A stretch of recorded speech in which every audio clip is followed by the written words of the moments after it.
अभीरा और अरमान में हुआ टसन। अभीरा और अरमान के बीच में हुई बहुत सारी बातें। अरमान ने अभीरा को बता दी है सारी सच्चाई और बताया उससे कि किस तरह से गीतांजलि और अरमान की हुई थी शादी।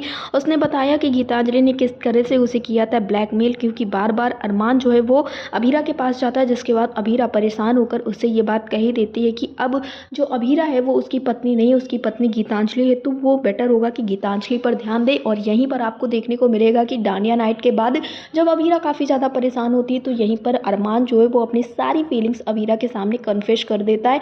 यहाँ पर वो अभीरा को बताता है कि गीतांजलि ने किस तरह से उसे ब्लैकमेल किया था और गीतांजलि ने उससे क्या कुछ कहा था।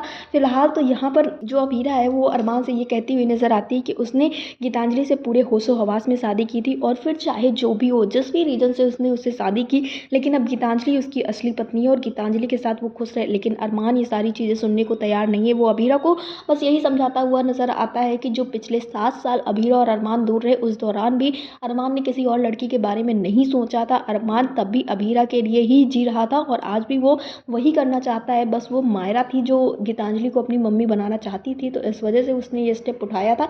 फिलहाल ये बात भी सही है क्योंकि अरमान ने इस दौरान गीतांजलि के लिए कभी भी कुछ भी नहीं सोचा था। वो तो गीतांजलि थी जो बार बार अरमान के करीब जाना चाहती थी, उससे शादी करना चाहती थी। तो यहाँ आपको देखने को मिलेगा कि अरमान पूरी खुली किताब की तरह अभीरा के सामने बैठ जाता है और उसे सब कुछ बताता है पिछले 7 सालों में क्या हुआ, कैसे हुआ।